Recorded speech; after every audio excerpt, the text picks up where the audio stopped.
வரஹ்மத்துல்லாஹி வபரகாத்துஹு. Welcome to my life is இஸ்லாம்.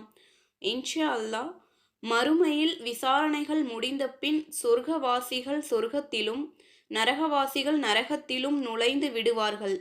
பின்னர் உள்ளத்தில் கடுகள வேணும் ஈமான் என்னும் இறை நம்பிக்கை இருப்பவரை நரகத்திலிருந்து வெளியேற்றி விடுங்கள் என்று அல்லாஹ் கட்டளையிடுவான். உடனே அவர்கள் கருத்தவர்களாக அதிலிருந்து வெளியேற்றப்பட்டு ஹயாத் என்ற ஆற்றில் போடப்படுவார்கள். இந்த ஹதீஸை அறிவிப்பவர்களில் ஒருவரான மாலிக் ஆற்றின் பெயர் ஹயா என்று நபிகள் நாயகம் ஸல்லல்லாஹு அலைஹி வஸல்லம் கூறினார்களோ என்று சந்தேகப்படுகிறார்.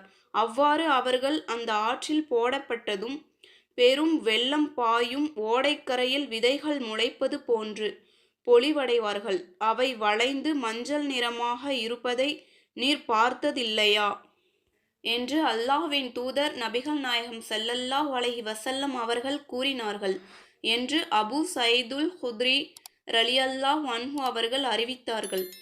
இதே ஹதீஸை உஹைப் அறிவிக்கும் போது ஹயா அல்லது ஹயாத் என்று சந்தேகத்துடன் அறிவிக்காமல் ஹயாத் என்னும் ஆறு என்று உறுதியாக குறிப்பிடுகிறார். மேலும் கடுகள வேணும் ஈமான் என்னும் இறை நம்பிக்கை என்பதற்கு பதிலாக கடுகள வேணும் நன்மை என்ற வார்த்தையையும் குறிப்பிடுகிறார். ஆகவே நம் உள்ளத்தில் இறையச்சம் இருந்தால், ஈமானில் உறுதி இருந்தால் நம் செய்யும் ஒவ்வொரு அமலும் அல்லாஹ்விற்கு பிடித்ததாக இருக்க வேண்டும். நம்முடைய ஒவ்வொரு அமலையும் அல்லாஹ் ஏற்றுக்கொள்வானாக. நம் அனைவரையும் சொர்க்கத்தில் நுழைய செய்வானாக. ஆமீன் ஆமீன் யா ரப்பல் ஆலமீன். இந்த வீடியோ உங்களுக்கு பிடிச்சிருந்தா லைக் பண்ணுங்க, உங்க ஃப்ரெண்ட்ஸ் அண்ட் ஃபேமிலிக்கு ஷேர் பண்ணுங்க, கமெண்ட் பண்ணுங்க. மறக்காம இந்த சேனலை சப்ஸ்கிரைப் பண்ணி பெல் ஐகானை கிளிக் பண்ணுங்க.